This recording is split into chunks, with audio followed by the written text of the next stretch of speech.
अच्छा वसीम, रामा मेरे पास शो ही नहीं हो रही हैं मेरे पास। मैं अभी तक मैंने एडमिट किया है, लेकिन अभी रामा नहीं आई है अभी मेरे पास।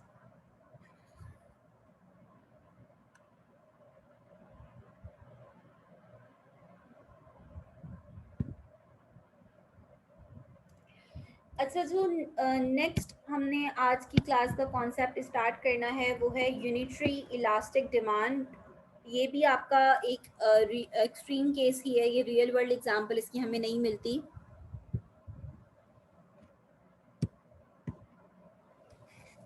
which is unitary elastic demand।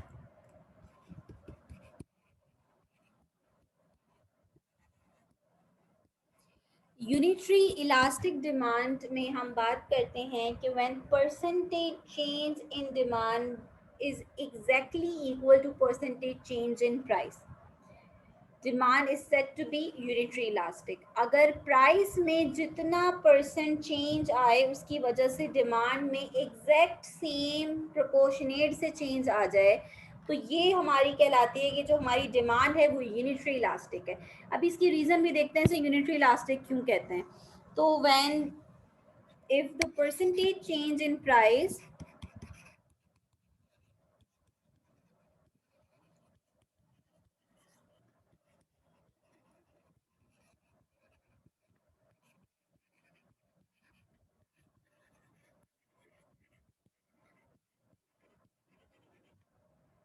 cause the same proportionate change in quantity demand,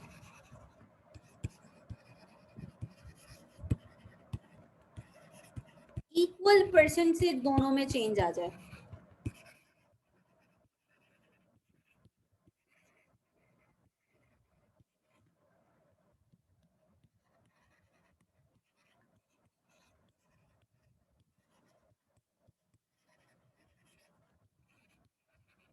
for example,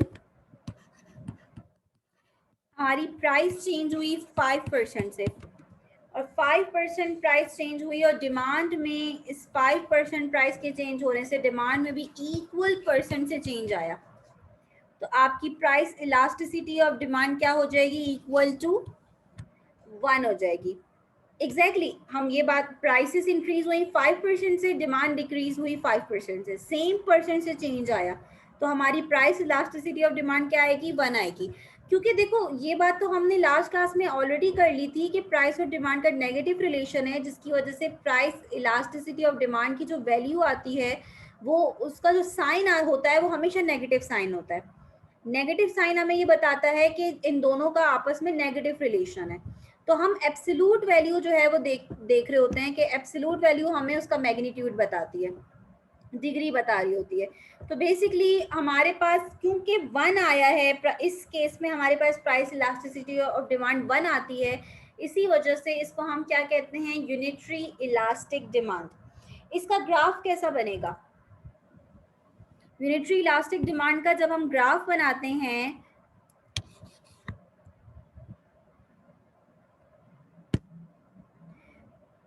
तो हम 45 डिग्री लाइन बनाते हैं।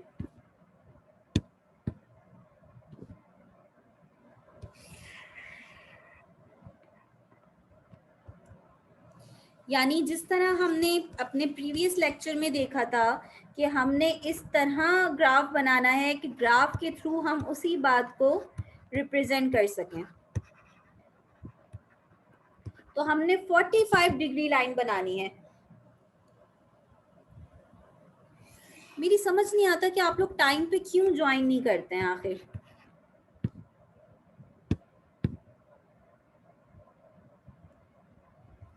फॉर एग्जाम्पल, अगर आपकी प्राइस थी पहले P1 प्राइस पे क्वांटिटी डिमांड थी Q1, अगर प्राइसेस डिक्रीज हुई तो सेम मैग्नीट्यूड से, सेम परसेंटेज से आपकी डिमांड इंक्रीज हो गई। तो आपको दोनों का इक्वल डिस्टेंस शो हो रहा है ग्राफ में भी, ग्राफ में भी आपको इक्वल डिस्टेंस शो हो रहा है। तो यूनिटरी इलास्टिक डिमांड में हमने 45 डिग्री लाइन बनानी है।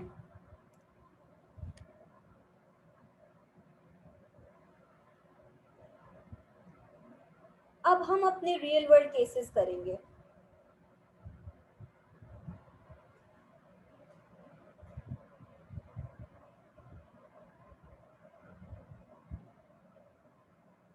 ठीक है, चलिए नेक्स्ट केस पे आते हैं।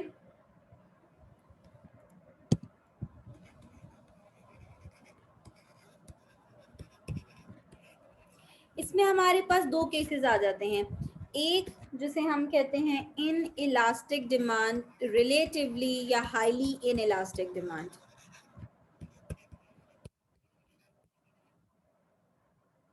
अच्छा, डेफिनेशन नहीं लिखी आपने अभी तक?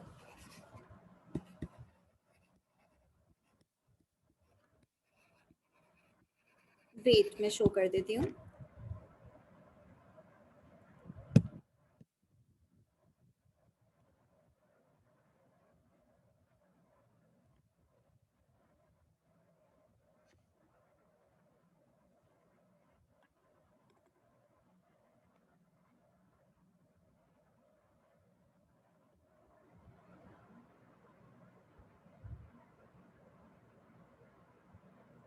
इलास्टिसिटी का क्या कोई यूनिट है?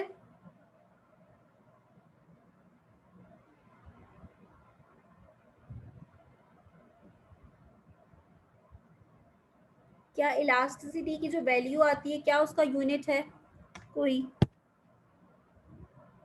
ये यूनिट फ्री मेजर है। सब लेट ज्वाइन कर रहे हैं। वसीम, जब आप 45 डिग्री लाइन बनाते हैं, जब आप 45 डिग्री लाइन बना रहे होते हैं तो उसका स्लोप क्या होता है 45 डिग्री लाइन का?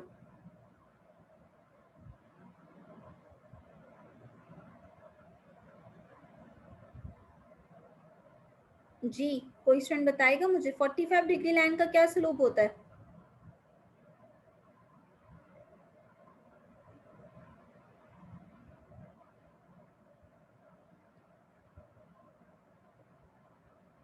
फोर्टी फाइव डिग्री लाइन का स्लोप क्या होता है? 1। ये आप लोगों ने कहीं ना कहीं पढ़ा होगा ना। 45 डिग्री लाइन का स्लोप 1 होता है। तो जब आप 45 डिग्री लाइन बना रहे हैं तो आपको सेम चेंजेस देखेंगी। अगर आप अपना फॉर एग्जाम्पल, अभी आपको जब नेक्स्ट हम केस करेंगे तो आपको क्लियर हो जाएगा कि अगर हम अपनी इलास्टिक डिमांड शो कर रहे हैं या इन इलास्टिक डिमांड शो कर रहे हैं तो कभी भी हम 45 डिग्री लाइन बनाकर जो है वो ये बात शो नहीं कर सकते कि ये इलास्टिक डिमांड है या इन इलास्टिक डिमांड है। उसमें हमें स्लोप चेंज करना पड़ेगा। तो स्लोप 45 डिग्री लाइन का स्लोप क्या होता है? 1। इसी वजह से यूनिटरी इलास्टिक डिमांड में हम 45 डिग्री लाइन बनाते हैं और उसके थ्रू जो है वो हम शो करते हैं इसे। सो रिलेटिवली या हाईली इन इलास्टिक डिमांड, अगर आप लोगों को मैं ये बोलूं कि इसकी डेफिनेशन क्या होनी चाहिए, तो क्या कोई स्टूडेंट मुझे इसकी डेफिनेशन लिखकर बता सकता है? रिलेटिवली या हाईली इन इलास्टिक डिमांड, क्योंकि हमने डिस्कस किया था कि इलास्टिक और इन इलास्टिक का आपस में क्या डिफरेंस है। तो ज़रा मुझे बताओ, जो मैंने जिस जिस तरह ऊपर डेफिनेशन लिखी है उसी तरह अगर आपको इसकी डेफिनेशन लिखनी हो तो आप कैसे लिखेंगे?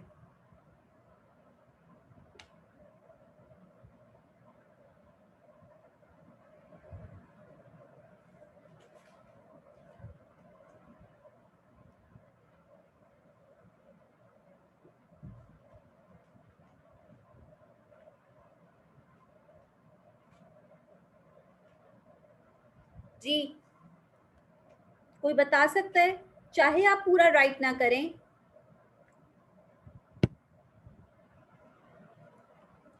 If percentage change in price, अच्छा मुझे ये बताओ, percentage change in price more than percentage change in demand होगी या percentage change in demand is more than percentage change in price होगा?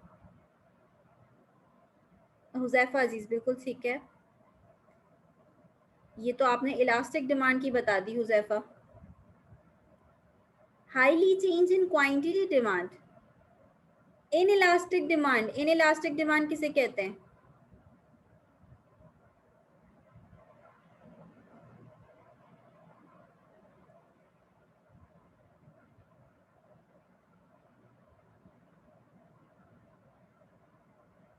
if percentage change in price is more than percentage change in demand,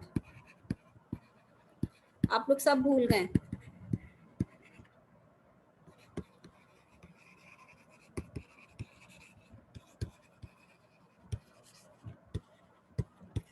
हमने क्या बात करी थी कि in elastic demand किसे कहते हैं? इलास्टिक मीन्स कि हमने एग्जाम्पल यूज करी थी कि इलास्टिसिटी जिसमें होती है बहुत ज़्यादा, या जो अब बहुत हमने बात करी थी कि जो आपकी स्ट्रेचेबल, हमने उसकी एग्जाम्पल यूज करी थी कि अगर हम कोई देखते हैं कि स्ट्रेचेबल बहुत ज़्यादा है तो हम बोलते हैं इलास्टिसिटी है इसमें। तो इट मीन्स कि अगर प्राइस के चेंज होने से डिमांड बहुत ज़्यादा रिस्पॉन्स कर रही है तो हम उसे कहते हैं कि इलास्टिक डिमांड है। लेकिन अगर प्राइस के चेंज होने से डिमांड कम रिस्पॉन्स कर रही है, उसमें रिजिडिटी है, तो हम क्या बोलते हैं कि इन इलास्टिक डिमांड है। तो इन इलास्टिक डिमांड मीन्स कि प्राइस के चेंज होने से डिमांड कम रिस्पॉन्स करे। Percentage change in price is more than percentage change in demand. या इस डेफिनेशन को हम और किस तरह लिख सकते हैं?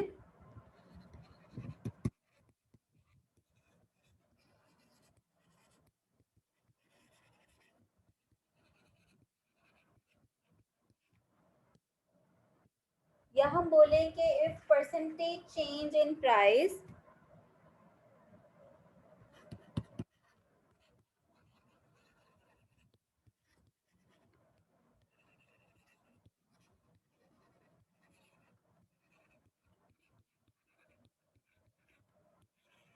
causes cause less proportionate change in quantity demand।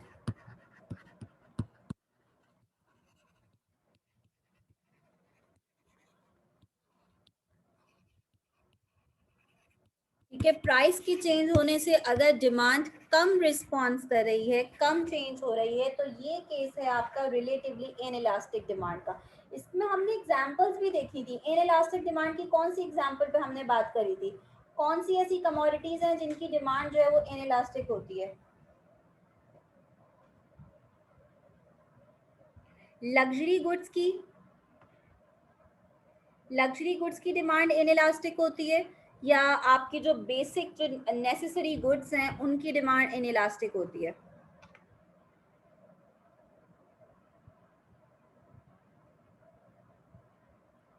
Khizr, luxury goods की डिमांड इनइलास्टिक होती है। मीन्स अगर आपकी लग्जरी कमोडिटीज हैं या जो आपकी बेसिक गुड्स नहीं हैं, अगर उनकी प्राइस चेंज होगी फिर भी आप उनको उतना ही डिमांड करेंगे, आप उनकी डिमांड को बहुत ज़्यादा कट नहीं करेंगे।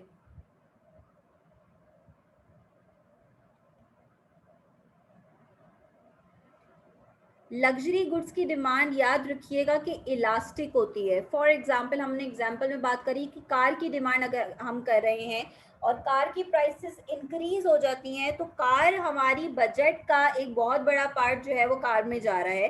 ठीक है, क्योंकि ये कोई स्मॉल पोर्शन इस पर स्पेंड नहीं होगा। और सेकंड बात ये कि कार बेसिक नीड में आपकी नहीं आती, आप उसकी डिमांड को पोस्टपोन कर सकते हैं।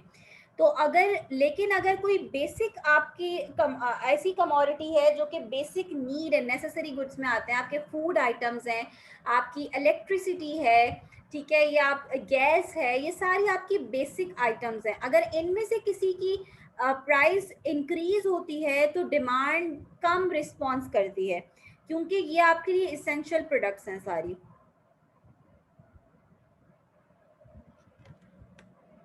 ठीक है ना?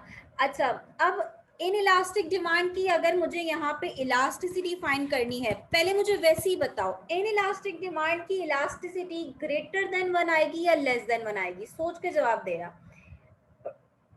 रिलेटिवली इन इलास्टिक डिमांड के केस में हमारे पास जो इलास्टिसिटी कोफिशिएंट आना चाहिए वो ग्रेटर देन वन आना चाहिए या लेस देन वन आना चाहिए? मोहम्मद नवाब, बिल्कुल ठीक है, very good. Less than one आना चाहिए, बिल्कुल ठीक है। तो हम बात क्या कर रहे हैं कि फॉर एग्जाम्पल अगर आपकी प्राइस जो है वो चेंज हो रही है 10% से, और उसकी वजह से डिमांड में सिर्फ 2% चेंज आ रहा है, तो आपके पास जो आंसर आएगा वो लेस देन वन आएगा। मोहम्मद इब्राहिम, नाम बताएं मुझे।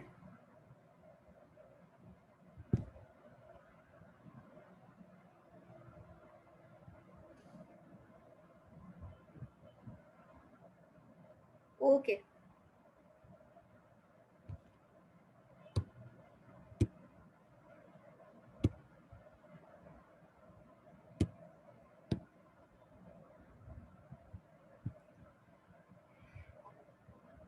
ठीक है, तो अगर percentage change in demand is less than percentage change in price, इस केस में आपके पास जो प्राइस इलास्टिसिटी ऑफ डिमांड का कोफिशिएंट है वो लेस देन 1 आएगा। अच्छा, अब देखो कि इसका ग्राफ कैसे ड्रॉ होगा। क्या हम इसके ग्राफ को 45 डिग्री लाइन के थ्रू जो है वो बना सकते हैं? क्या हम 45 डिग्री लाइन बना के रिलेटिवली इन इलास्टिक डिमांड दिखा सकते हैं? नहीं दिखा सकते। तो हमें स्लोप क्या दिखाना है, हमने फ्लैट लाइन बनानी है या स्टीप लाइन बनानी है, ये हम देखेंगे। जब इन इलास्टिक डिमांड को शो करने के लिए आप हमेशा जो कर्व बनाते हैं, डिमांड कर्व, वो स्टीप कर्व बनाते हैं। Very good. ये खिजर और मोहम्मद नवाब आप लोग पहले पढ़ चुके हो इकोनॉमिक्स?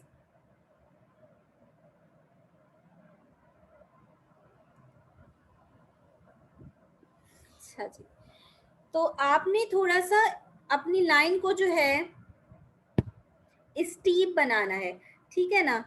सही।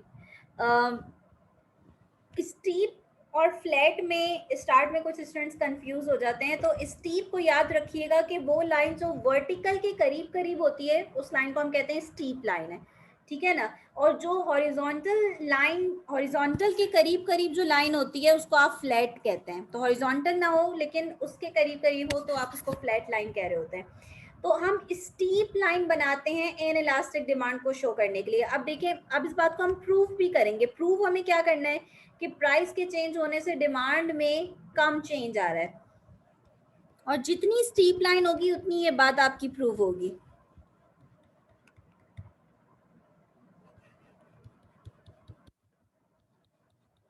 देखें, आपको ग्राफ से खुद जो आपका कॉन्सेप्ट था वो ग्राफ से खुद बहुत प्रूव हो रहा है। जैसे ही आपकी प्राइसेस डिक्रीज हुई P1 से P2, डिमांड आपकी सिर्फ और सिर्फ इतनी इंक्रीज हुई Q1 से Q2।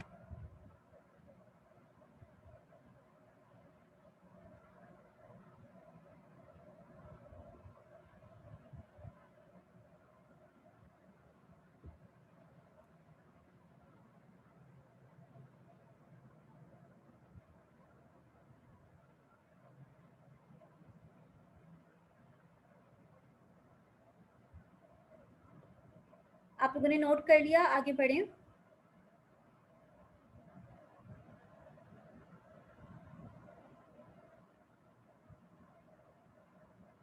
जी नमीरा।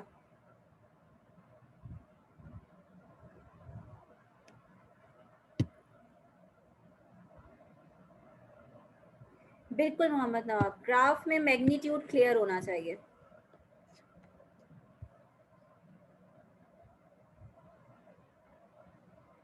एग्जाम्पल बता दूँ हुजैफा, इसकी एग्जाम्पल मैंने दी थी कि इसकी एग्जाम्पल में हम बात करते हैं जो आपके नेसेसरी गुड्स हैं ना, जो बेसिक नेसेसिटीज़ की जो आपके आइटम्स हैं, फूड आइटम्स, ठीक है? ये सब फूड आपकी हो गई, आपकी यूटिलिटीज़ में जो आपकी इलेक्ट्रिसिटी हो गई, गैस हो गया, ये सब आपकी जो है वो ऐसे कमोडिटीज़ हैं जो बेसिक नीड्स हैं आपकी। तो इनकी प्राइस के चेंज होने से डिमांड बहुत कम रिस्पॉन्ड करती है, ठीक है? लास्ट हमारे पास केस आता है रिलेटिवली या highly elastic demand. Relatively elastic demand भी कहते हैं, हाईली इलास्टिक डिमांड भी कहते हैं। याद रखिएगा कि इसको परफेक्टली से जो है वो मिक्स मत कर दीजिएगा। ऐसा ना हो कि मैंने रिलेटिवली इलास्टिक डिमांड आपसे पूछा और आप परफेक्टली इलास्टिक डिमांड की जो है वो डेफिनेशन लिख कर दे रहे हो मुझे। निदाल, आप आज बहुत स्लो नहीं चल रहे?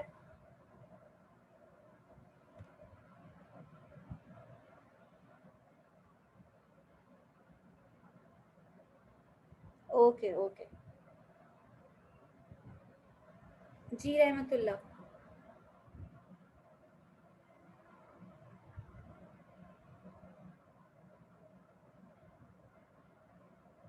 फिजर किसका डिफरेंस बता दूं?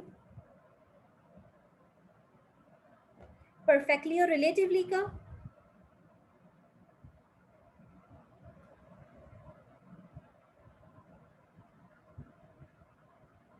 ठीक है रहमतुल्ला। अच्छा, परफेक्टली और रिलेटिवली का क्या डिफरेंस है? देखो, आपको नाम, आपको वर्ड खुद बता रहा है कि परफेक्टली मीन्स के आपकी बिल्कुल भी चेंजिंग नहीं आएगी। यानी अगर परफेक्टली इन इलास्टिक डिमांड है, परफेक्ट मीन्स कि आपका जो भी फुल पूरी एक्सट्रीम चेंज है, ठीक है। फॉर एग्जाम्पल अगर परफेक्टली इन इलास्टिक डिमांड में हम क्या कहते हैं, ओके, इन इलास्टिक का क्या मतलब होता है कि डिमांड कम रिस्पॉन्ड करेगी प्राइस के चेंज होने से।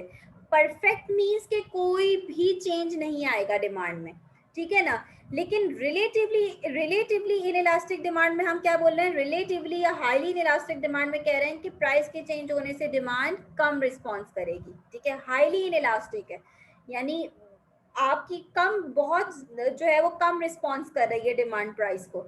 लेकिन परफेक्टली मीन्स कि बिल्कुल भी रिस्पॉन्स नहीं करेगी। रहमतुल्लाह कितनी दफा आप एक ही बात को रिपीट करेंगे?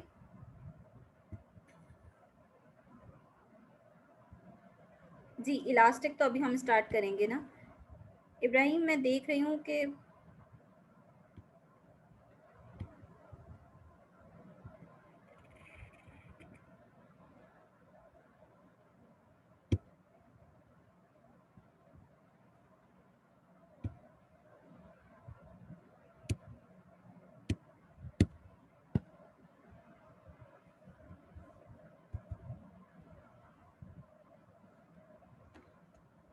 ठीक है, तो इसकी डेफिनेशन भी सेम बिल्कुल उसी तरह ही होगी जिस तरह हमने लिखी थी।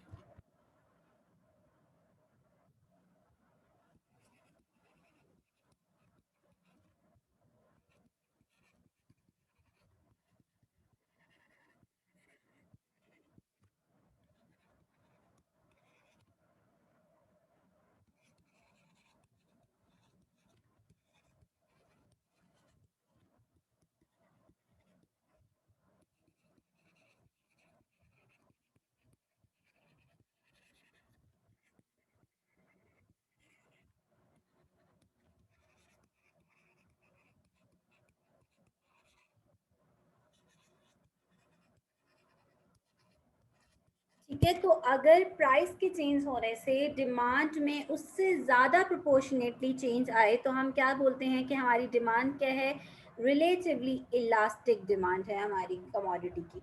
और रिलेटिवली इलास्टिक डिमांड में हमारे पास जो एग्जांपल्स आती हैं वो ऑटोमोबाइल्स हो गई हमारी, ठीक है, फर्नीचर हो गई, इस सब की डिमांड जो है वो इलास्टिक डिमांड होती है।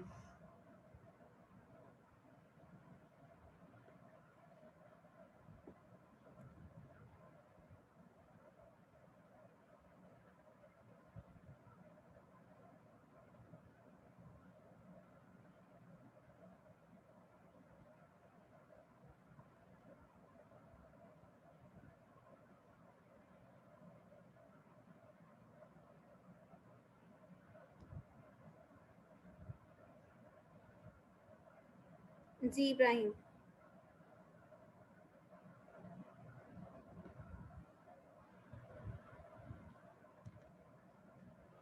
हाँ अभी कॉन्सेप्ट क्लियर हो रहा है सबको?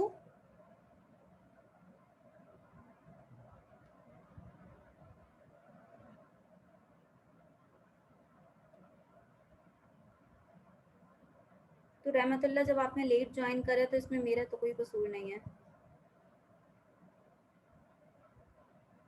ठीक है। अच्छा, डिमांड ऑफ कोक की अगर हम बात करें तो बिल्कुल उसकी इस लिहाज से इलास्टिक हो सकती है कि देखो जिन कमोडिटीज़ के सब्सिट्यूट ज़्यादा अवेलेबल होते हैं, ठीक है, जैसे कोक का सब्सिट्यूट पेप्सी है, कोक का सब्सिट्यूट पेप्सी है, तो कोक की डिमांड प्राइस अगर इंक्रीज हो जाएगी तो बहुत पॉसिबिलिटी है कि कोक के जो आपके कंज्यूमर्स हैं वो स्विच कर जाएं पेप्सी पे। लेकिन यहाँ पे एक चीज़ आती है कि कुछ कमोडिटीज़ ऐसी होती हैं जिनकी ब्रांड लॉयल्टी बहुत ज़्यादा होती है, ठीक है। फॉर एग्जांपल एक इंडिविजुअल है जिसको कोक ही पसंद है, पेप्सी पसंद नहीं है, तो इट माइट पॉसिबल कि कोक की अगर ज़रा सी प्राइस इंक्रीज हो तो वो इतना ज़्यादा रिस्पॉन्ड नहीं करे। लेकिन नॉर्मली होता है कि जो कमोडिटीज़ जिनके बहुत सब्सिट्यूट्स अवेलेबल होते हैं, तो उनमें से अगर किसी कमोडिटी की प्राइस चेंज हो तो उसकी डिमांड फ़ौरन से जो है वो बहुत ज़्यादा रिस्पॉन्ड करती है, इलास्टिक डिमांड होती है, क्योंकि कंज्यूमर फिर जो है उसके सब्सिट्यूट की तरफ स्विच कर जाते हैं। अच्छा, इस केस में मुझे बताओ कि कोफिशिएंट हमारा क्या आएगा प्राइस इलास्टिसिटी ऑफ डिमांड का। अगेन हमने एग्जांपल यूज करी कि 2% प्राइस के चेंज होने से, इंक्रीज होने से डिमांड में 10% जो है वो डिक्रीज आ गई 10 में। इट मीन्स कि आपके पास जो कोफिशिएंट आएगा प्राइस इलास्टिसिटी ऑफ डिमांड का वो क्या आएगा, ग्रेटर देन 1 आएगा। अब जो हम डिमांड कर्व बनाएंगे वो कैसा बनाएंगे, फ्लैट बनाएंगे। इलास्टिक डिमांड हम कैसे शो करते हैं, फ्लैट कर्व से शो करते हैं।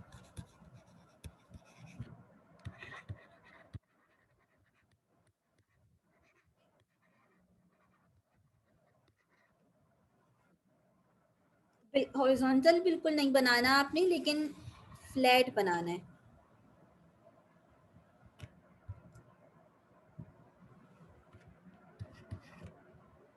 जब इनिशियली प्राइसेस P1 थी तो डिमांड थी आपकी Q1,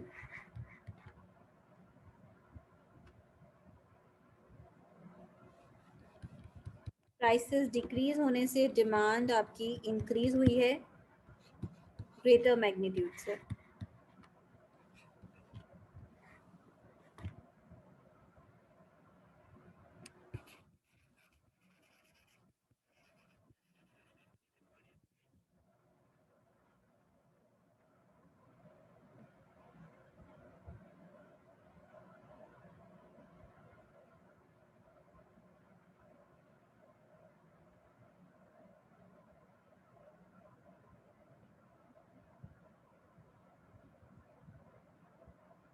इब्राहिम, मारिया, अफजल,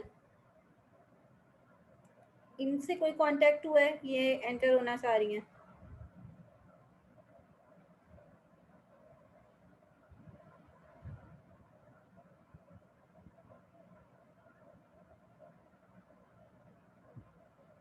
ओके,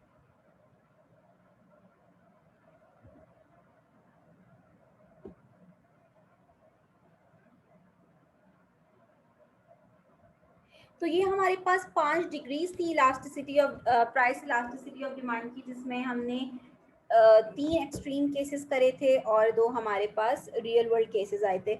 अभी तक जितने हमने कॉन्सेप्ट डिस्कस करे हैं वो सबको क्लियर हैं, आगे हम बढ़ें। अब हमने जो मेजरमेंट मेथड है, हमने मेजरमेंट मेथड पे आना है कि प्राइस इलास्टिसिटी ऑफ डिमांड को हम किस तरह मेजर कर सकते हैं।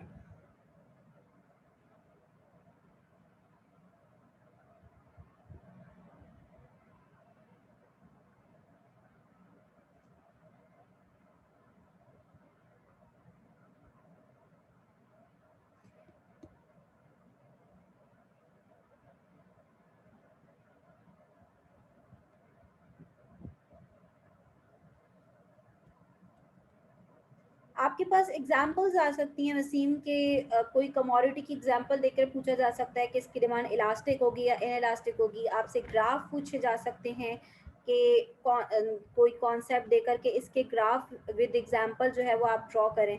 इस तरह की डिफरेंट, देखो अपनी तैयारी करने के लिए आप रीडिंग बहुत ज़्यादा करो। ये मैं बार बार इस वजह से बोल रही हूँ क्योंकि इकोनॉमिक्स बहुत सारे स्टूडेंट्स ये सोच के आते हैं कि इकोनॉमिक्स में याद करना होगा, ठीक है, हम याद करके पास कर लेंगे। इकोनॉमिक्स में याद नहीं की जाती कोई भी चीज़, आपने अपने कॉन्सेप्ट क्लियर रखने होते हैं। पर जिस तरह का भी क्वेश्चन आए, अगर आपके कॉन्सेप्ट क्लियर होंगे तो आप इजीली उसको जो है वो रिस्पॉन्ड कर सकते हैं। अच्छा, measurement of elasticity of demand, elasticity of demand को किस तरह मेजर किया जा सकता है, इसके हमारे पास 3 मेथड्स आते हैं। फर्स्ट, जिसे हम कहते हैं प्रोपोर्शनेट या परसेंटेज मेथड।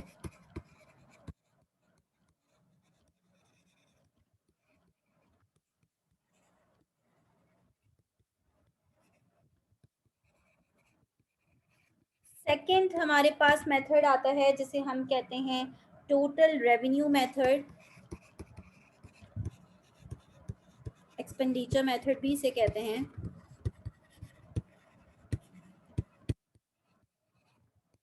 और थर्ड हमारे पास आता है ज्योमेट्रिक मेथड।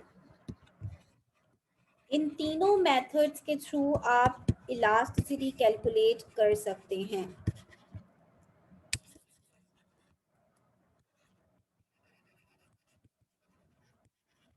सबसे पहले बात करते हैं परसेंटेज या प्रोपोर्शनेट मेथड की। परसेंटेज और प्रोपोर्शनेट मेथड सबसे ज़्यादा वाइडली यूज्ड मेथड है जिसके through price elasticity of demand जो है वो कैलकुलेट की जाती है। ठीक है, फॉर एग्जांपल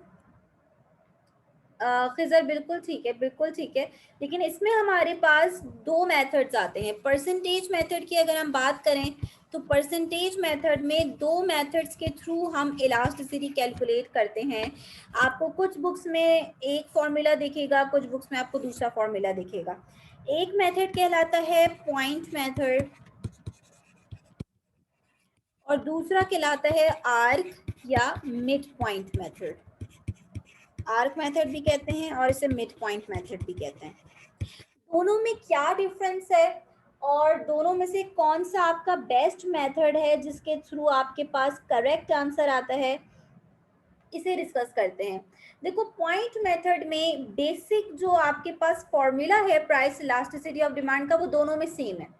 बेसिक फॉर्मूला आपके पास क्या है? Percentage change in quantity demand due to percentage change in price. लेकिन अगर हम पॉइंट मेथड की बात करें तो पॉइंट मेथड का वही फॉर्मूला है जो जिस फॉर्मूले के थ्रू हमने अपनी एक एग्जांपल सॉल्व करी थी, जिसमें हमने बेस कौन सी वैल्यू को बनाया था? ओरिजिनल वैल्यू को बनाया था। इनिशियल वैल्यूज को हमने बेस बनाया था, याद है सबको? जब हमने चेंज निकाला था परसेंटेज चेंज, तो हमने परसेंटेज चेंज कैसे निकाला था? New value minus old value divided by old value. ठीक है, ये जो फॉर्मूला था आपका जिसमें आप बेस बना रहे हैं ओल्ड वैल्यू को, इनिशियल वैल्यू को, ये फॉर्मूला है आपका पॉइंट मेथड का। आर्क या मिड पॉइंट मेथड में हम क्या करते हैं? आर्क या मिड पॉइंट मेथड में हम जो बेस बना रहे होते हैं वो एवरेज वैल्यूज को बेस बनाते हैं। फॉर एग्जाम्पल, दोनों के फॉर्मूले में अलग से आपको लिख देती हूँ ताकि आपको याद रहे डिफरेंस इन दोनों का। पॉइंट मेथड में जब हम परसेंटेज चेंज निकालते हैं, कैसे निकालते हैं? New value of quantity demand old value minus old value of quantity demand divided by old value of quantity demand. इसी तरह हमने परसेंटेज चेंज इन प्राइस भी देखी थी।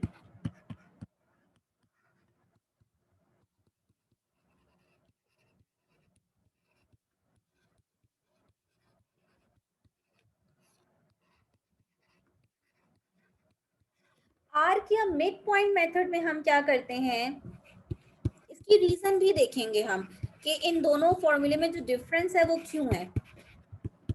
आर्क या मिड पॉइंट मेथड में हम क्या करते हैं, फॉर्मूले में चेंज आता है हमारा। जैसे कि आप माइकल पार्किन की बुक में भी देखेंगे तो आप देखेंगे कि उसमें एवरेज वैल्यूज के थ्रू जो है वो आपका क्वेश्चन सॉल्व किया है।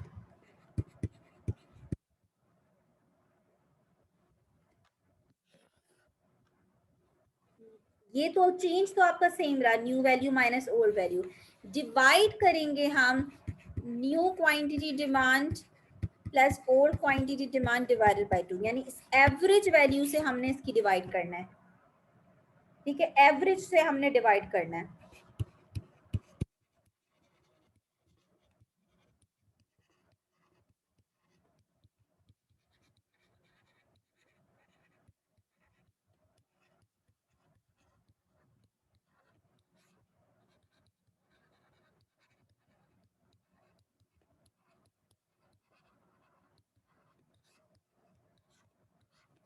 आर्क और पॉइंट मेथड के में फॉर्मूले में क्या डिफरेंस है? एक में आप बेस बना रहे हैं ओरिजिनल वैल्यूज को, दूसरे में आप बेस बना रहे हैं एवरेज वैल्यूज को।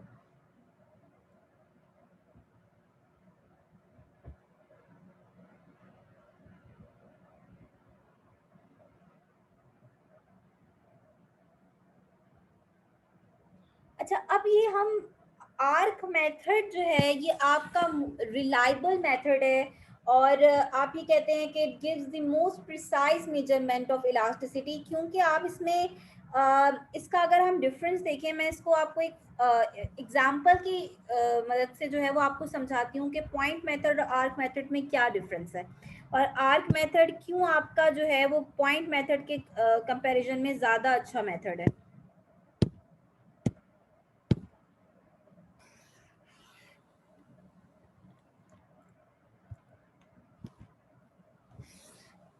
फॉर एग्जाम्पल, हमारे पास ये डिमांड कर्व है, इसमें हमारे पास दो पॉइंट्स हैं ए और बी। ए पॉइंट पे हमने देख रहे हैं कि प्राइसेस हैं आपकी 4 और डिमांड है 200। प्राइसेस डिक्रीज होके 3 हो गई, डिमांड इंक्रीज होके हो गई आपकी 300 पॉइंट दिए। ठीक है, अब मैं आपसे ये बोलती हूँ कि पहले तो आपने क्या काम करना है कि ए से बी पॉइंट पे आपको इलास्टिसिटी कैलकुलेट करनी है। Calculate point elasticity.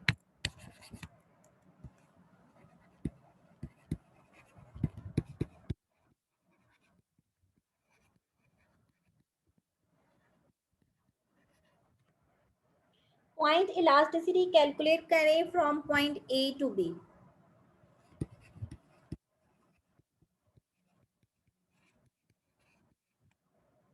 तो जब आप ये इलास्टिसिटी कैलकुलेट करेंगे तो सबसे पहले तो आपने डाटा बनाना है।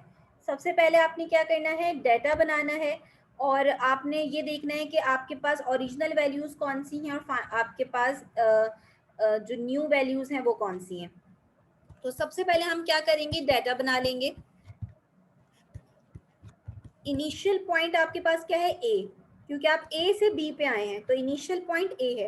ए पे प्राइस क्या है आपकी 4, न्यू प्राइस क्या है 3।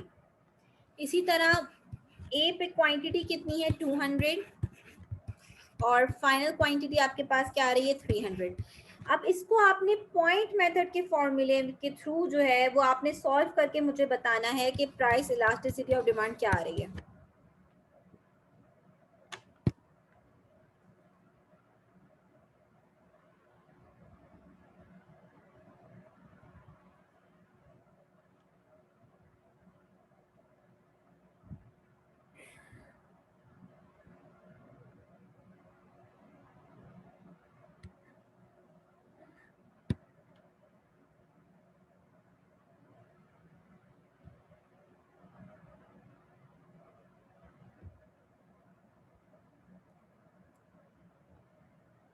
जी, प्राइस इलास्टिसिटी ऑफ डिमांड की वैल्यू क्या आ रही है हमारे पास।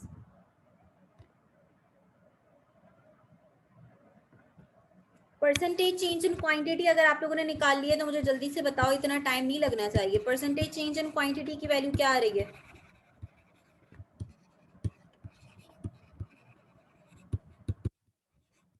जी,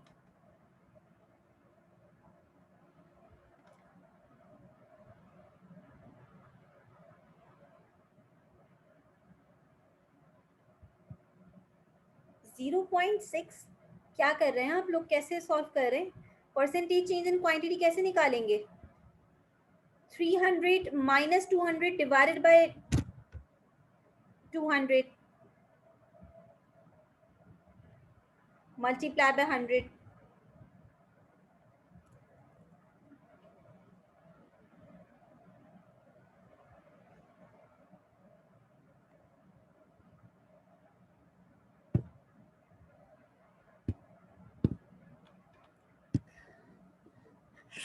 पता नहीं आप लोग क्या कर रहे हैं।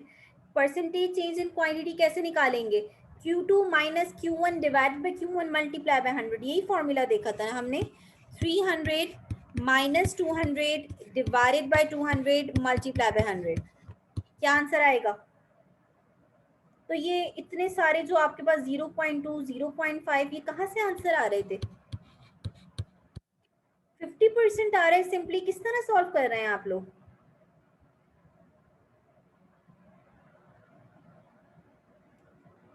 अब परसेंटेज चेंज इन प्राइस,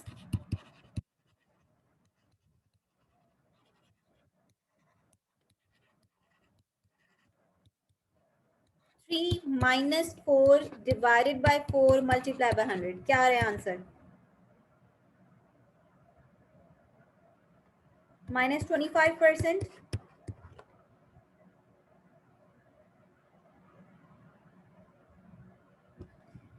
अब प्राइस इलास्टिसिटी ऑफ डिमांड के फॉर्मूले में सिंपली हम इसको पुट करेंगे। परसेंटेज चेंज इन क्वांटिटी क्या है हमारे पास 50%, परसेंटेज चेंज इन प्राइस 25% क्या आ रहा है हमारे पास आंसर? -2। यही आ रही है प्राइस इलास्टिसिटी ऑफ डिमांड। अब ये मैंने एक मेथड आपको ये करके बता दिया। पॉइंट मेथड के थ्रू ही आपने सेकंड काम क्या करना है, आप अभी ए टू बी गए थे, डायरेक्शन चेंज कर दें अपनी, सिंपली सिर्फ और सिर्फ डायरेक्शन चेंज कर दें। अब आप बी से ए जाएं, अब आपने पॉइंट बी टू ए जाना है। बी टू ए में क्या चेंज आएगा आपके डाटा में? आपके डाटा में क्या चेंज आ जाएगा? इनिशियल वैल्यूज आपकी जो हैं, इनिशियल और फाइनल वैल्यूज चेंज हो जाएंगी। रहमतुल्लाह फॉर्मूले के थ्रू निकाला है, क्या मतलब कैसे आया?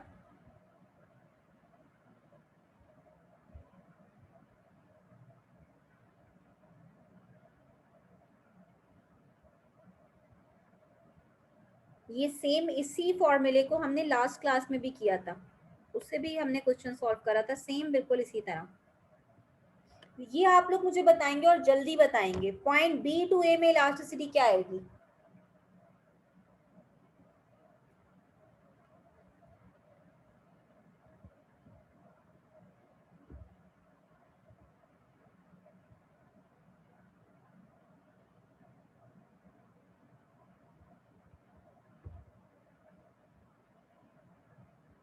देखते हैं सबसे पहले कौन सॉल्व करता है और सही सॉल्व करता है। वैल्यूज आप लोग देख लें, सिर्फ हमने डायरेक्शन चेंज करी है अपनी। अब हम बी टू ए जा रहे हैं, तो अब बी पे जो वैल्यूज हैं वो हमारी इनिशियल वैल्यूज हैं और ए पे फाइनल वैल्यू है। अनस वेरी गुड, बिल्कुल ठीक आई है।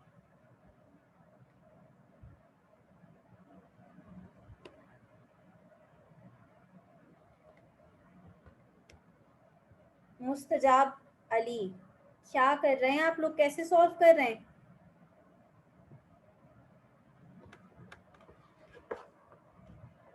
फिफ्टी कभी आ ही नहीं सकती प्राइस इलास्टिसिटी ऑफ डिमांड। अभी हमने देखा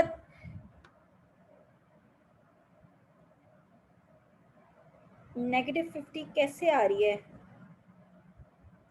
तो उकाशा फिर प्राइस इलास्टिसिटी ऑफ डिमांड क्या निकल के क्या आई, आप डिवाइड करके बताएं ना मुझे।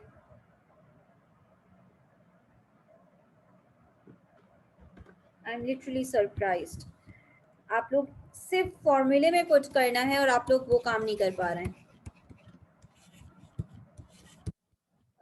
मोहम्मद अरसल जी, उकाशा बिल्कुल ठीक है, यही आंसर आएगा। तो अब हमारा क्या हो गया, अब हमारी सिर्फ वैल्यूज चेंज हो गई हैं, ठीक है ना। अब ये 3 हो गई है, ये 4 हो गया है, ये वैल्यूज चेंज हो गई हैं। अब जब आप परसेंटेज चेंज निकालेंगे क्वांटिटी डिमांड, अब आपके पास आएगा 200 minus 300 divided by 300 multiply by 100। क्या आ जाएगी आपके पास वैल्यू? 33.33%। इसी तरह जब हम percentage change in price find करेंगे, हमारे पास क्या आएगी? 4 minus 3 divided by 3 multiply by 100, same 33.33%। और जब हम डिवाइड करेंगे इसे प्राइस इलास्टिसिटी और डिमांड के फॉर्मूले में पुट करेंगे,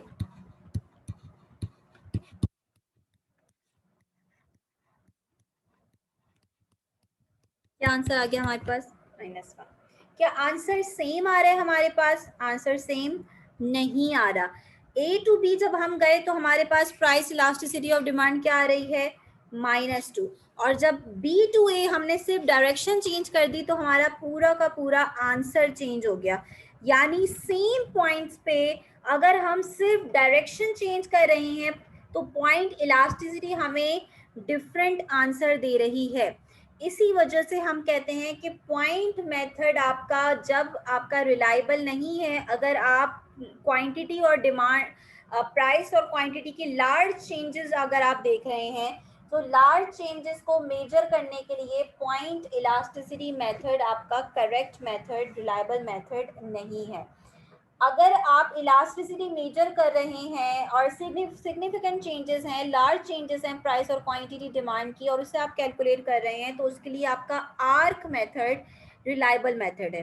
क्योंकि आर्क मेथड के थ्रू अभी हम देखेंगे कि अगर हम इसी सेम क्वेश्चन को आर्क मेथड से करते हैं तो चाहे हम पॉइंट ए टू बी जाएं या बी टू ए जाएं, आंसर क्या आएगा आर्क मेथड में? सेम आंसर आएगा। आर्क मेथड में आंसर चेंज नहीं होगा क्योंकि आर्क मेथड के फॉर्मूले में हम डिनोमिनेटर में क्या ले रहे हैं? एवरेज वैल्यूज ले रहे हैं। हम एवरेज वैल्यूज ले रहे हैं, ओल्ड वैल्यूज, इनिशियल वैल्यूज नहीं ले रहे, क्योंकि पूरी इनिशियल वैल्यू ही आपकी चेंज हो रही है। जब आप डायरेक्शन चेंज कर रहे हैं तो इनिशियल वैल्यूज आपकी चेंज हो रही हैं, आपका डिनोमिनेटर चेंज हो रहा है, इसी वजह से आंसर में डिफरेंस आ रहा है। तो इसी सेम क्वेश्चन को मैं सिर्फ एक आर्क मेथड से पॉइंट ए टू बी जा रही हूँ, बी टू ए आप लोग खुद चले जाइएगा। निदाल परसेंटेज मेथड का तो, परसेंटेज मेथड का या पॉइंट मेथड का?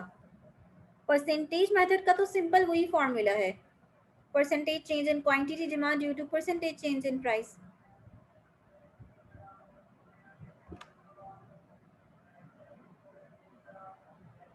डन।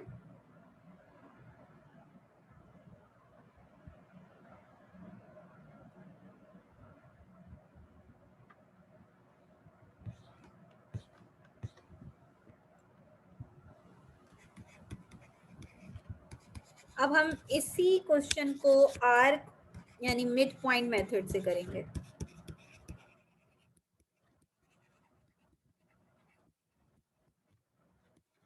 अब जो हम डाटा बना रहे हैं,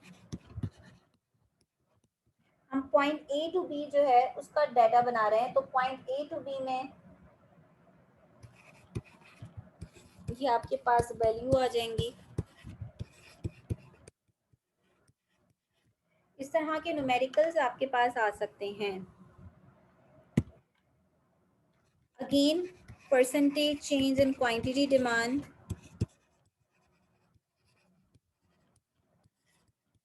कैसे फाइंड करेंगे? 300 final value minus initial value. Change तो आपने ऐसे ही निकाला, लेकिन हम यहाँ पे एवरेज ले रहे हैं। क्या वैल्यू आएगी?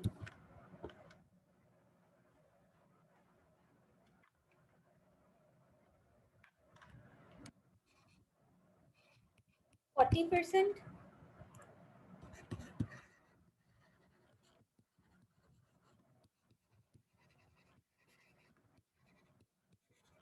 परसेंटेज चेंज इन प्राइस निकालेंगे बिल्कुल इसी तरह।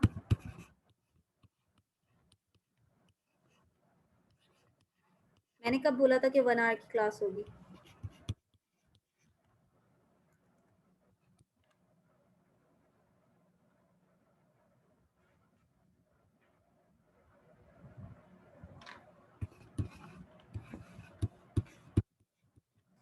क्या आ रही है आपके पास price elasticity of demand arc method से?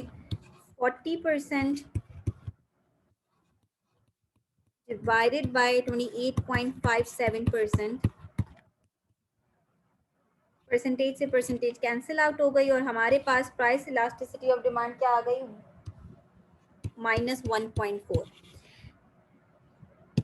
नहीं रहमतुल्लाह, अगर आज हम 2 घंटे की क्लास लेते हैं तो फिर कल क्लास नहीं होगी। अच्छा, अब ये जो -1.4 आई है, अब ये आप लोगों का असाइनमेंट है कि अब आप लोगों ने क्या करना है खुद से। अब आपने B to A direction change करके देखना है इसी फॉर्मूले के थ्रू। आपने देखना है, ये तो हमने ए टू बी की कैलकुलेट करी, जब आप बी टू ए की कैलकुलेट करेंगे तो आपने देखना है करके कि क्या आंसर सेम आ रहा है या नहीं आ रहा। तो डायरेक्शन अगर आप चेंज करेंगे और आप आर्क पॉइंट मेथड जो है वो यूज कर रहे हैं तो आपका आंसर सेम आएगा। इसी वजह से ज़्यादा रिलायबल मेथड, जो मेथड हम यूज करेंगे वो है आर्क मेथड, जिसमें हम एवरेज क्वांटिटी और एवरेज प्राइसेस को अपनी बेस बनाएंगे। ठीक है।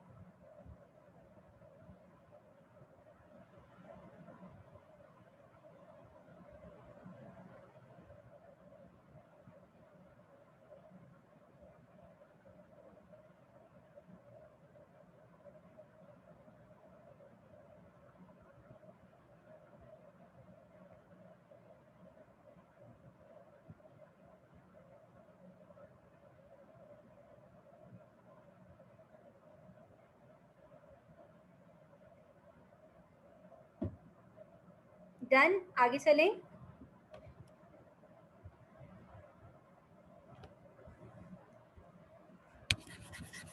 जी, second method price elasticity of demand का कौन सा है? Total revenue method.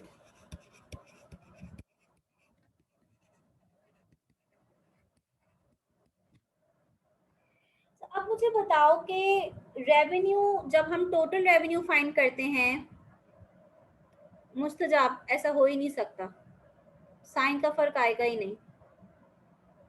Total revenue या टोटल एक्सपेंडिचर मेथड, पहली बात तो ये कि रेवेन्यू और एक्सपेंडिचर, इस मेथड को आप रेवेन्यू मेथड भी कहते हैं और एक्सपेंडिचर मेथड भी कहते हैं। क्यों? क्योंकि आप बेसिकली अगर हम बात करें रेवेन्यू की, तो हम टोटल रेवेन्यू कैसे फाइंड करते हैं? अगर हमें टोटल रेवेन्यू फाइंड करना है तो हम कैसे फाइंड करते हैं? Price multiply by quantity. ठीक है, कितनी क्वांटिटी परचेज करी, आपकी पर यूनिट प्राइस कितनी थी, जब हम इसको मल्टीप्लाई कर देते हैं तो हमें पता चलता है टोटल रेवेन्यू। तो हम ये बात और एक्सपेंडिचर्स कैसे फाइंड करते हैं? एक्सपेंडिचर्स भी ऐसे फाइंड करते हैं कि हम देखते हैं कि कितनी क्वांटिटी हमने परचेज करी, उसको मल्टीप्लाई कर देते हैं उसकी प्राइस के साथ, तो हमारे पास पता चल जाता है कि टोटल एक्सपेंडिचर्स कितने हैं। तो बेसिकली ये मेथड हमें ये कहता है कि जाहिर सी बात है, जो आप स्पेंड करते हैं, जो बायर स्पेंड करता है, वही सेलर जो है वो रिसीव करता है। इसी वजह से एक्सपेंडिचर इक्वल होते हैं आपकी किसके? रेवेन्यू के। इसलिए हम इसको टोटल रेवेन्यू मेथड भी कहते हैं और टोटल एक्सपेंडिचर मेथड भी कहते हैं।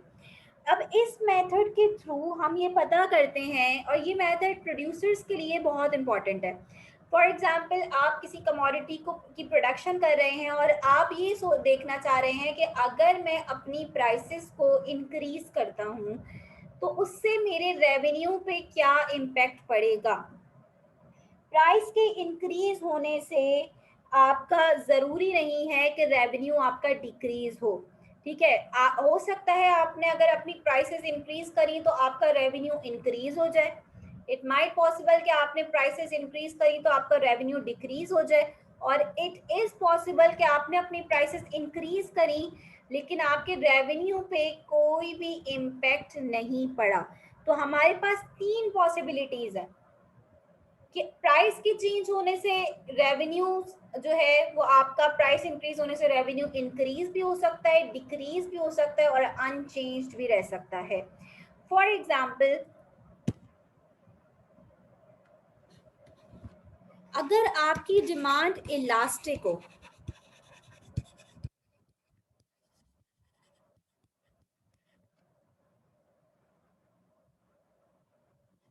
तो और 1% अगर आपकी प्राइस जो है वो इंक्रीज हो जाए तो डिमांड में कितना परसेंट चेंज आएगा?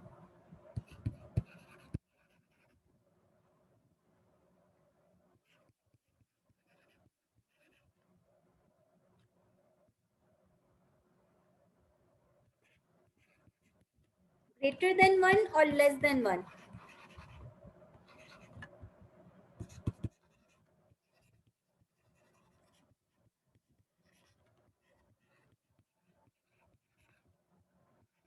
मोर देन 1% आएगा।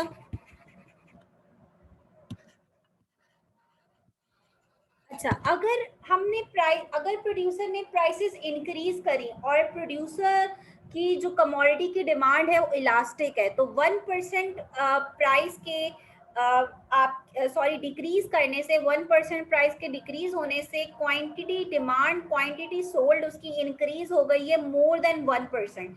मुझे बताओ उसका टोटल रेवेन्यू इंक्रीज होगा या डिक्रीज होगा? उसने 1% प्राइस डिक्रीज करी, उससे उसका टोटल रेवेन्यू इंक्रीज हो गया मोर देन 1% से। प्रोड्यूसर का टोटल रेवेन्यू क्या हो जाएगा? इंक्रीज हो जाएगा। इसको एक एक एग्जांपल से मैं बताती हूँ।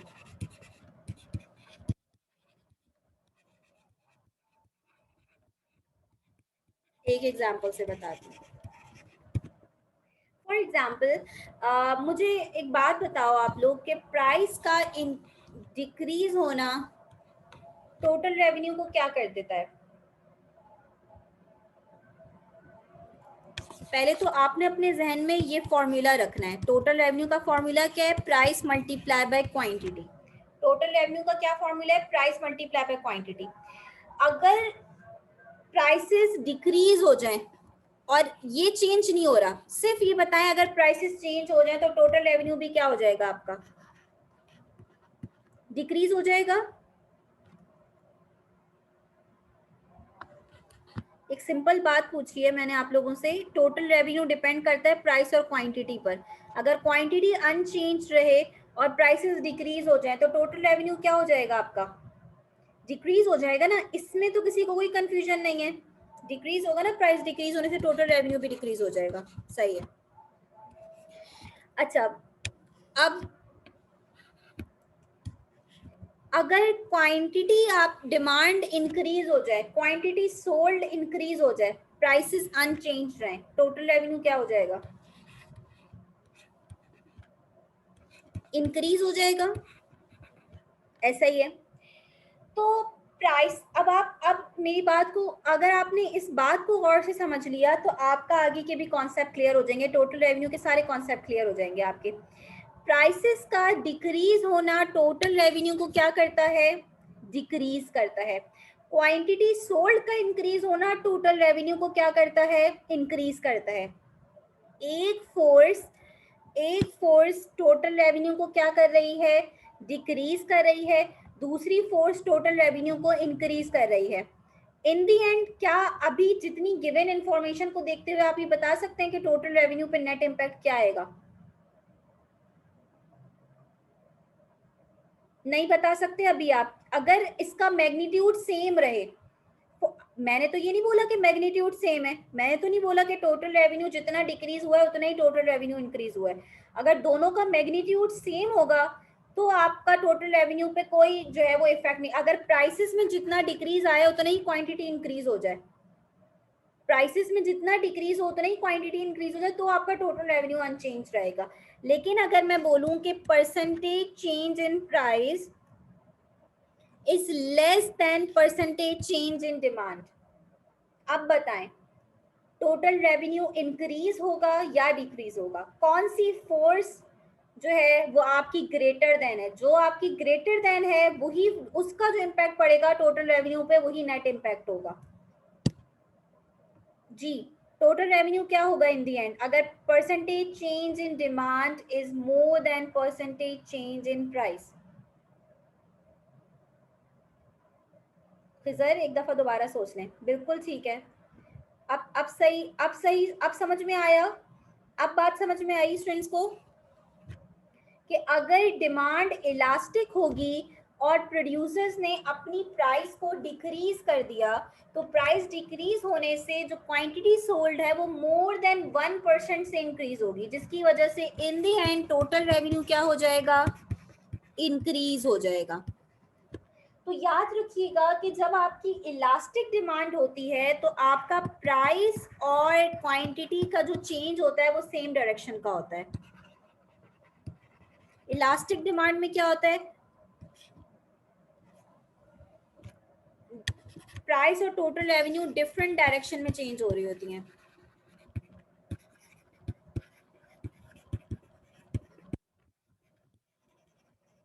फॉर एग्जाम्पल इसमें हमने क्या देखा कि अगर प्राइस आपकी डिक्रीज हो जाए तो रेवेन्यू क्या हो रहा है, टोटल रेवेन्यू इंक्रीज हो रहा है। इसी तरह अगर प्राइस इंक्रीज हो जाए तो टोटल रेवेन्यू क्या हो जाएगा, अगर प्राइस इंक्रीज हो जाए तो टोटल रेवेन्यू क्या हो जाएगा, सेम इसी एग्जांपल में हम इसकी डायरेक्शन चेंज कर देते हैं।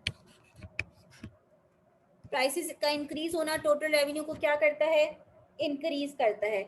लेकिन क्वांटिटी सोल्ड का डिक्रीज होना टोटल रेवेन्यू को क्या कर देता है, डिक्रीज कर देता है। इलास्टिक डिमांड में percentage change in quantity demand more than percentage change in price होती है। तो प्राइस को डिक्रीज करने से हमारा रेवेन्यू क्या हो जाएगा, मुझे बताओ यहाँ तक सबको कॉन्सेप्ट क्लियर है कि इलास्टिक डिमांड में प्राइस और रेवेन्यू अपोजिट डायरेक्शन में मूव करते हैं, ये बात सबको क्लियर हो गई है।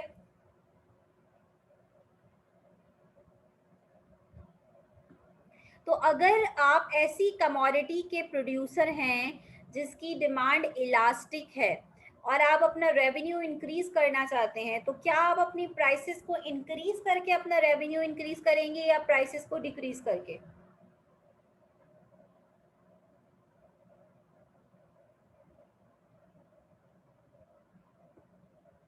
प्राइसेस को डिक्रीज करके। Very good. अगर आप प्राइसेस को इंक्रीज कर देंगे तो आपका टोटल रेवेन्यू क्या हो जाएगा? डिक्रीज हो जाएगा। ठीक है, तो ये आपको बता रहा है कि आपकी प्रोडक्ट की डिमांड अगर इलास्टिक है तो आप अपना रेवेन्यू कब कैसे इंक्रीज कर सकते हैं? प्राइसेस को डिक्रीज करके। सेकेंड केस, ये तो हमारा फर्स्ट केस हो गया, इसको फर्स्ट कह देते हैं।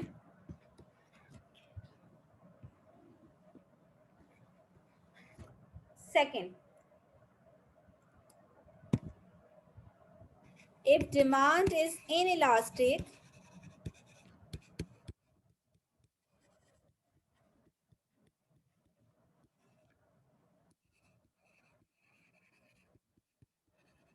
a 1% cut increases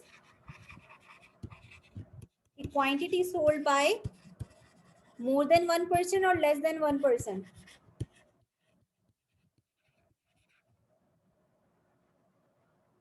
less than लिखूं या यहाँ पे मैं मोर देन लिखूं? Less than, very good. Less than 1%।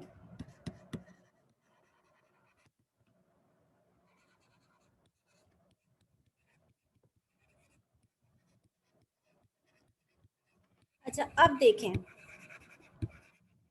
जब आपकी डिमांड इनइलास्टिक होती है तो प्राइस और रेवेन्यू सेम डायरेक्शन में मूव करते हैं। फॉर एग्जाम्पल, सेम उसी तरह जिस तरह हमने ऊपर वाली एग्जाम्पल में समझा, सेम उसी तरह इस बात को समझते हैं कि प्राइसेस का डिक्रीज होना टोटल रेवेन्यू को क्या कर देता है? डिक्रीज कर देता है। जबकि क्वांटिटी सोल्ड का इंक्रीज होना, प्राइसेस के डिक्रीज होने से क्वांटिटी सोल्ड क्या हो जाती है? इंक्रीज हो जाती है। तो क्वांटिटी सोल्ड का इंक्रीज होना टोटल रेवेन्यू को इंक्रीज कर देता है। अब हम बात कर रहे हैं इन इलास्टिक डिमांड की। इन इलास्टिक डिमांड के केस में percentage change in price more than होती है percentage change in demand. It means कि जो प्राइस में चेंज आएगा रेवेन्यू में वही चेंज आ रहा होगा। अगर आप अपनी प्राइसेस को डिक्रीज कर रहे हैं तो टोटल रेवेन्यू डिक्रीज हो रहा है। उसकी वजह से क्वांटिटी इंक्रीज तो हो रही है लेकिन बहुत कम मैग्नीट्यूड से इंक्रीज हो रही है। लेस प्रोपोर्शनेटली जो है वो डिमांड में चेंज आ रहा है आपकी। इट मीन्स कि आपका टोटल रेवेन्यू क्या हो जाएगा?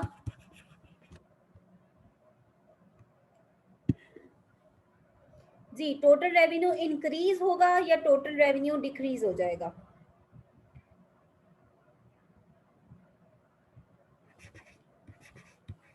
बिल्कुल ठीक है रहमतुल्लाह, टोटल रेवेन्यू डिक्रीज हो जाएगा।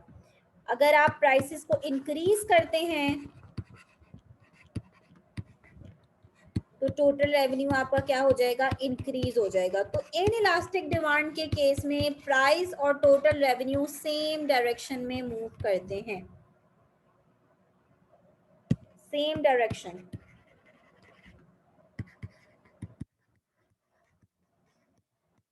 इट मीन्स कि ये आपको क्या बता रहा है कि अगर आप एक ऐसी कमोडिटी के प्रोड्यूसर हैं जिसकी डिमांड इन इलास्टिक है और आप अपना रेवेन्यू इंक्रीज करना चाहते हैं, तो कैसे इंक्रीज कर सकते हैं? प्राइसेस को डिक्रीज करके या इंक्रीज करके?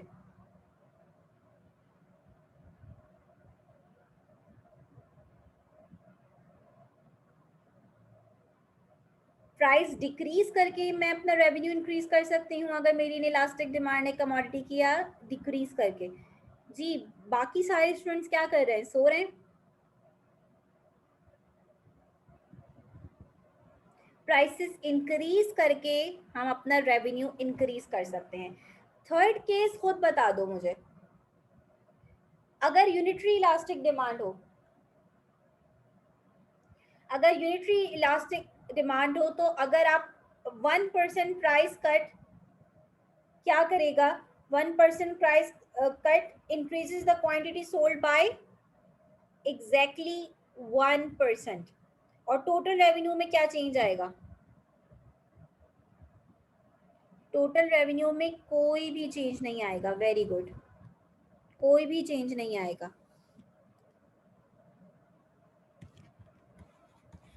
तो यूनिटरी इलास्टिक डिमांड के केस में, क्योंकि फॉर एग्जाम्पल इसको आप इस तरह देखें कि 1% आपने प्राइसेस इंक्रीज करी, उससे आपका टोटल रेवेन्यू इंक्रीज हो गया 1% से। सेम उसी परसेंटेज से आपकी डिमांड डिक्रीज हो गई 1% से, तो आपका टोटल रेवेन्यू डिक्रीज हो गया 1% से। क्या इम्पैक्ट आया टोटल रेवेन्यू पे? क्या इम्पैक्ट आया? 1% से इंक्रीज हुआ, 1% से डिक्रीज हो गया। क्या कोई इम्पैक्ट आया टोटल रेवेन्यू पे? अनचेंज रहेगा टोटल रेवेन्यू।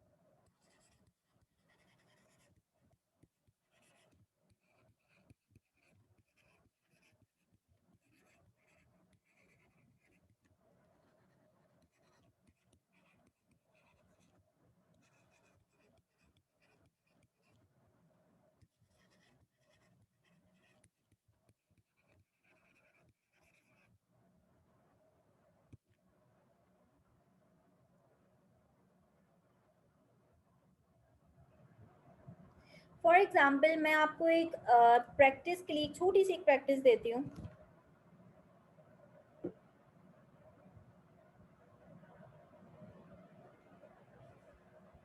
एक प्राइस और डिमांड का हम डाटा देखते हैं।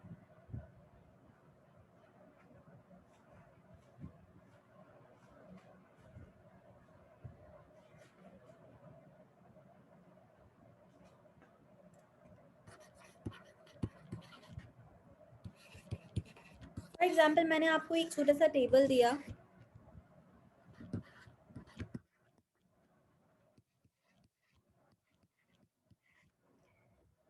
ठीक है। ये मैंने आपको टेबल दी और मैंने आपसे पूछा कि इस कमोडिटी की डिमांड इलास्टिक है, इनइलास्टिक है, यूनिटरी इलास्टिक है, कैसे बताएंगे? बस मैंने ये आपको ये टेबल दी है और मैं आपसे क्वेश्चन पूछूं कि ये जो कमोडिटी इन क्वेश्चन है, इसकी डिमांड इलास्टिक है, इनइलास्टिक है या यूनिटरी इलास्टिक है?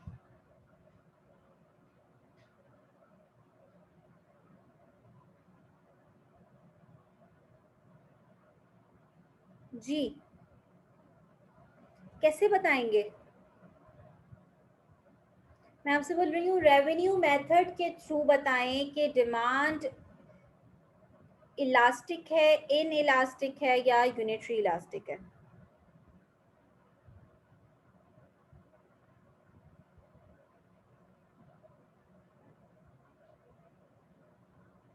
हुजैफा और मोहम्मद उमर, क्या किया आपने? ये मतलब ये जो आप निकाल रहे हैं कैसे फाइंड कर, जो आप बोल रहे हैं कि इलास्टिक है, तो इलास्टिक बोल रहे हैं तो कैसे बोल रहे हैं इलास्टिक? मतलब किस तरह आप ये कंक्लूड कर रहे हैं कि इलास्टिक है?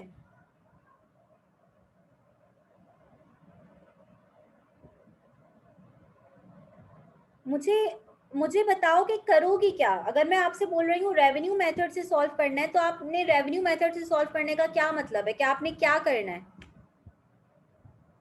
सबसे पहला काम आपने क्या करना है?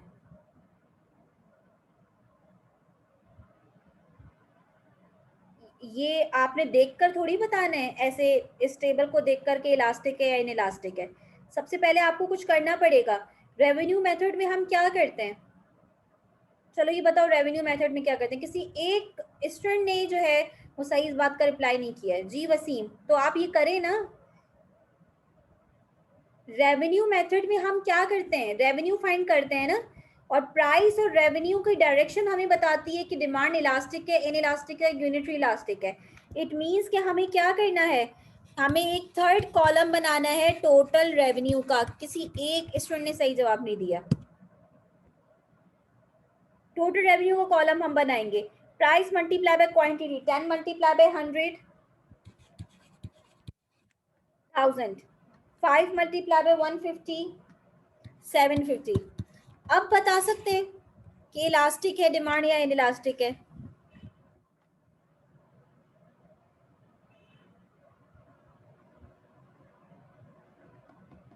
जी, क्या अब बता सकते हैं इस टेबल को देखकर कि डिमांड इलास्टिक है या इन इलास्टिक है?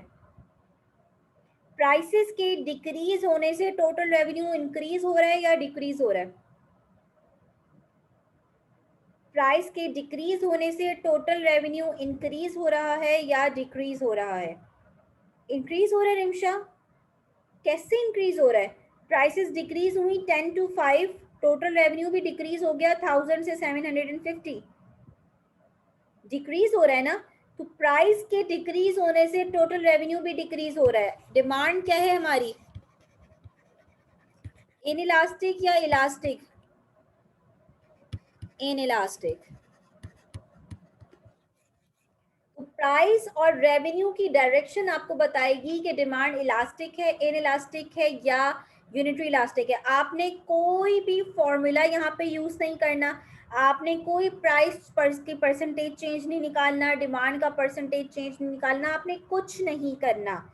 आपने सिर्फ और सिर्फ टोटल रेवेन्यू फाइंड किया प्राइस मल्टीप्लाई बाय क्वांटिटी करके, और आपने प्राइस और रेवेन्यू की डायरेक्शन को देखते हुए ये आंसर देना है कि डिमांड इन इलास्टिक है या यूनिटरी इलास्टिक है। ठीक है, आपने क्वांटिटी डिमांड का भी ये कॉलम नहीं देखना कि ये कितने परसेंट से चेंज हो रहा है, ये आपका काम ही नहीं है रेवेन्यू मेथड में। क्वांटिटी डिमांड का ये कॉलम सिर्फ और सिर्फ इस वजह से है ताकि इसकी मदद से आप रेवेन्यू फाइंड कर सकें। इन दी एंड जो आपने आंसर देना है वो प्राइस और रेवेन्यू की डायरेक्शन को देखते हुए आंसर देना है। बिल्कुल हसनैन लिखा तो है यहाँ पे। एमसीक्यूज में भी आ सकते हैं, वैसे भी आ सकते हैं इससे रिलेटेड क्वेश्चन। जी, टोटल रेवेन्यू मेथड क्लियर हुआ? चलो एक और टेबल देती हूँ, अब तो बता दोगे।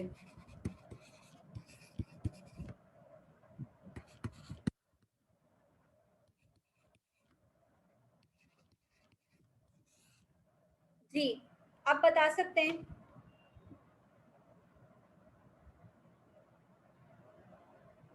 अच्छा ठीक है, आप रिकॉर्डिंग देख लीजिएगा, मैं सोच समझ के जवाब दीजिएगा।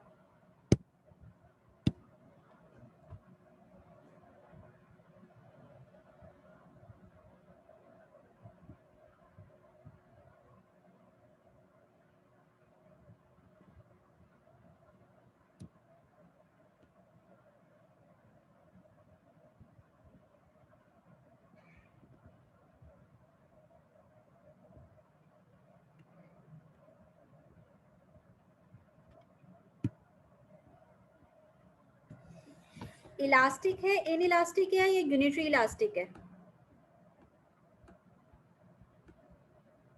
यूनिटरी इलास्टिक है, बिल्कुल ठीक है, क्योंकि जब हम टोटल रेवेन्यू फाइंड करेंगे तो टोटल रेवेन्यू क्या आ रहा है दोनों में? अनचेंज्ड। टोटल रेवेन्यू क्या है? प्राइस के चेंज होने से टोटल रेवेन्यू अगर अनचेंज रहे तो हम क्या बोलेंगे कि डिमांड इज यूनिटरी इलास्टिक। ठीक है ना। तो ये इस तरह हम इसमें कोई कैलकुलेशन नहीं कर रहे होते, सिर्फ और सिर्फ परसेंटेज मेथड आपको नंबर फॉर्म में एग्जैक्ट नंबर जो है वो आपको देता है। परसेंटेज मेथड में आपके पास एक एग्जैक्ट नंबर आता है, बाकी ना आपके टोटल रेवेन्यू में कोई आपके पास नंबर आएगा, सिर्फ आप डायरेक्शन देखकर जो है वो सिर्फ ये बताएंगे कि आपकी डिमांड की डिग्री क्या है।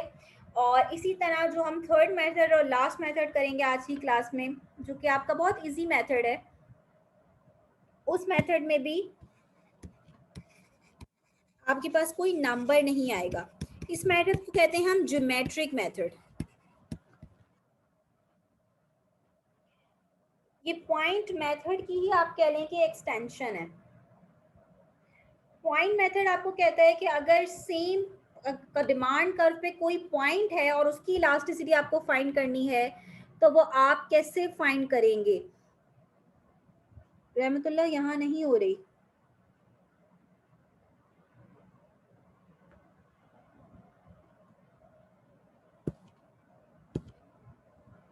इसका सबसे पहले तो फॉर्मूला अपने पास नोट कर लें।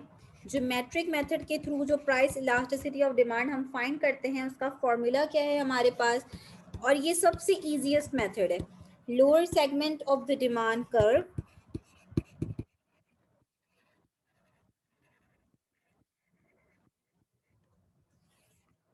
divided by upper segment of the demand curve.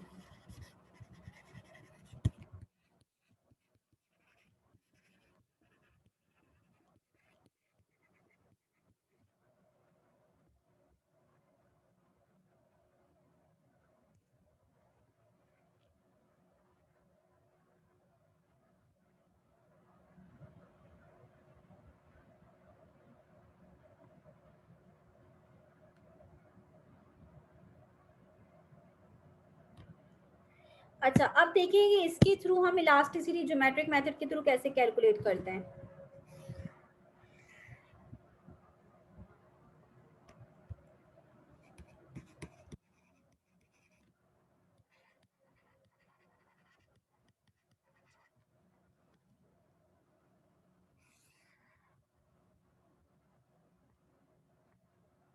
आप लोग ये राइट डाउन करें, मैं अजान के बाद कंटिन्यू करती हूँ.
अच्छा वसीम,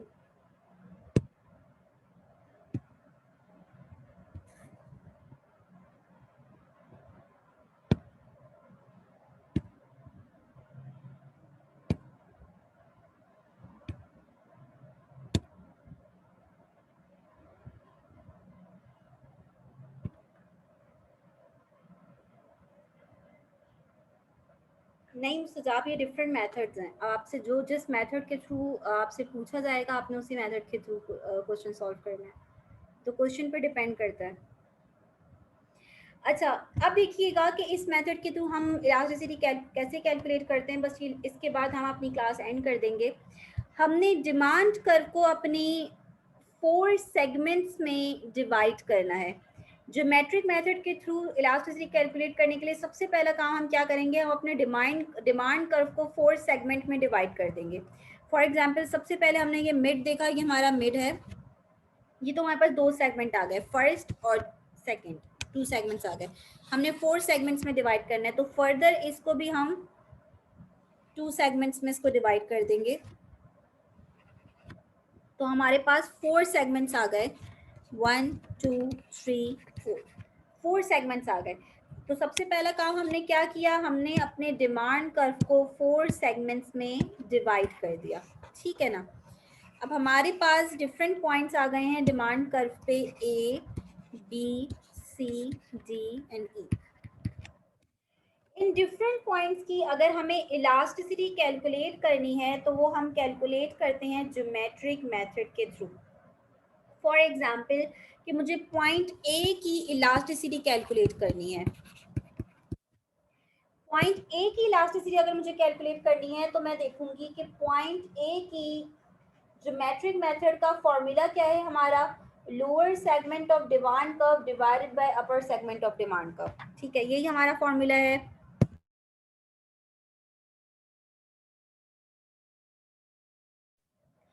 लोअर सेगमेंट में आपके पास कहाँ से लेकर कहाँ तक सेगमेंट आ रहा है। पॉइंट ए का लोअर सेगमेंट अगर हम देखें तो पॉइंट ए टू ई आपका लोअर सेगमेंट ही है।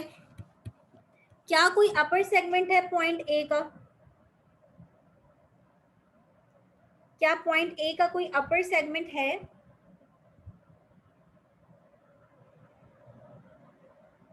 कोई अपर सेगमेंट नहीं है ना, बात समझ में आ रही है सबको? पॉइंट ए का कोई अपर सेगमेंट नहीं है। पॉइंट ए टू ई हमारे पास कितने सेगमेंट्स आ रहे हैं?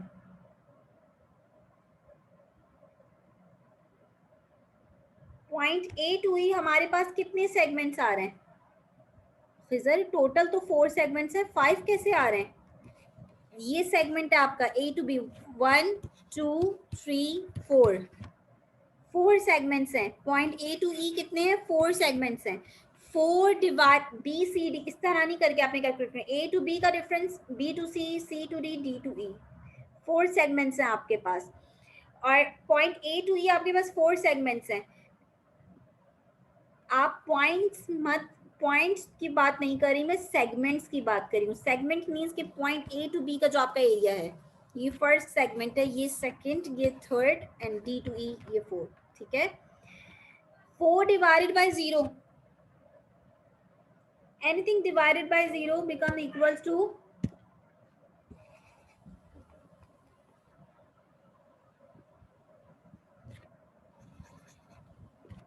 infinity।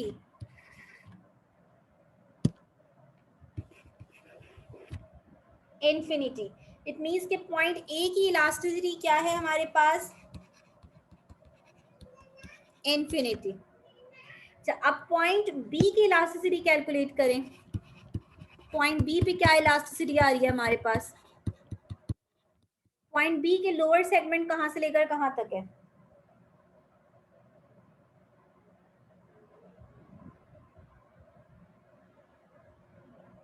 B to E, B to E lower segment और B to A upper segment है। बी टू ई में कितने सेगमेंट्स आ रहे हैं?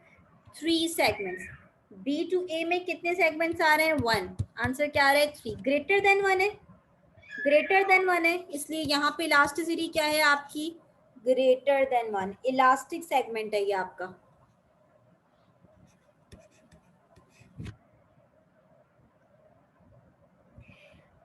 सी पॉइंट की आप खुद से कैलकुलेट करके बताएं। सी पॉइंट की कैलकुलेट करके बताएं, सी पॉइंट की इलास्टिसिटी क्या आएगी? जी रहमतुल्लाह।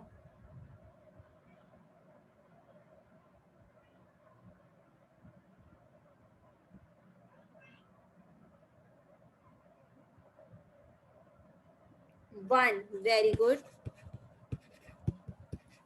पॉइंट डी की इलास्टिसिटी?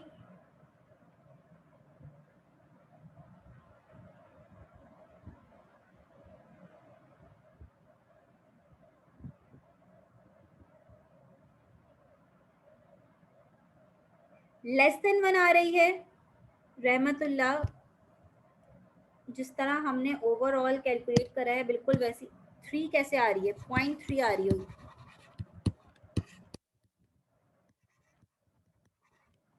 सी टू ई आपका लोअर सेगमेंट है और सी टू ए आपका अपर सेगमेंट है। सी टू ए में ई में कितने सेगमेंट आ रहे हैं रहमतुल्लाह?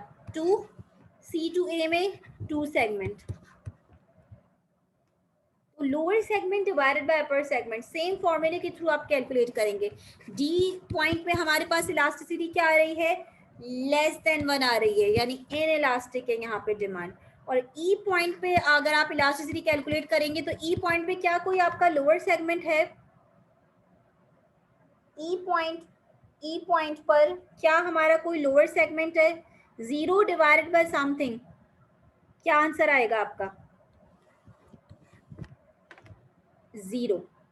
ठीक है, तो अगर आप अपने बुक में भी देखेंगे तो आपके पास जो डिमांड कर्व बना हुआ है, आपके पास पेज नंबर 87 पे आपका ये कॉन्सेप्ट है, इसको अच्छे से रीड कीजिएगा। पेज नंबर 87 पे डिमांड कर्व भी बना हुआ है, आपकी रीजन बताया हुआ है कि कौन से रीजन में इलास्टिक डिमांड है और कौन से रीजन में इन इलास्टिक डिमांड है। ठीक है, उसको एक दफ़ा ज़रूर रीड कीजिएगा। ठीक है, तो measurement of price elasticity of demand का जो कॉन्सेप्ट था वो हमारा कंप्लीट हो गया है। इंशाल्लाह नेक्स्ट क्लास में आप लोगों का क्या टास्क है, क्योंकि हमारा काफ़ी पूरे एक वीक का आपके पास टाइम होता है। नेक्स्ट क्लास में आपने ये काम करना है कि वो फैक्टर्स, चाहे वो आप नोट से देखें, चाहे वो आप जो है वो किसी नेट से देखें, किसी और इकोनॉमिक्स की बुक से देखें, आपने क्या करना है, आपने वो फैक्टर्स देखने हैं that influence price elasticity of demand. Factors that influence elasticity of demand, मैं आपसे वो फैक्टर्स पूछूंगी कि वो कौन कौन से फैक्टर्स हैं जो इलास्टिसिटी ऑफ डिमांड को इफेक्ट करते हैं।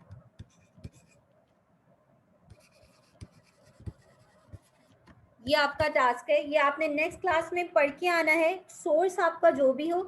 ठीक है, आपने पढ़ के आना है कि कौन कौन से फैक्टर्स इलास्टिसिटी ऑफ डिमांड को इफेक्ट करते हैं। एक एक स्टूडेंट पढ़ के आएगा और मैं आप लोगों से पूछूंगी कि आप लोग मुझे बताएंगे फैक्टर्स। ठीक है ना? मैं क्लास जो है खिजर नेक्स्ट क्लास में ही पूछूंगी। क्लास मैं एंड कर रही हूँ, अभी किसी स्टूडेंट ने ज्वाइन तो नहीं किया है। मैं आप लोगों की अटेंडेंस, नेक्स्ट क्लास आप लोगों की नेक्स्ट वीक ही होगी।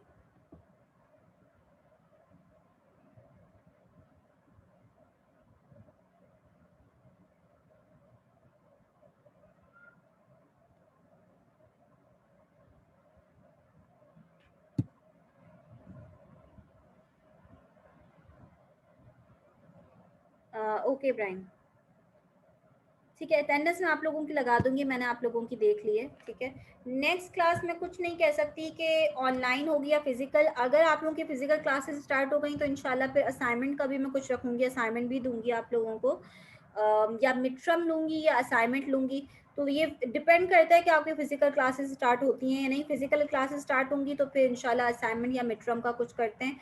अदरवाइज ऑनलाइन जो है वो मिड-टर्म लेने का कोई, मैं नहीं समझती कोई ऐसा कोई फ़ायदा है।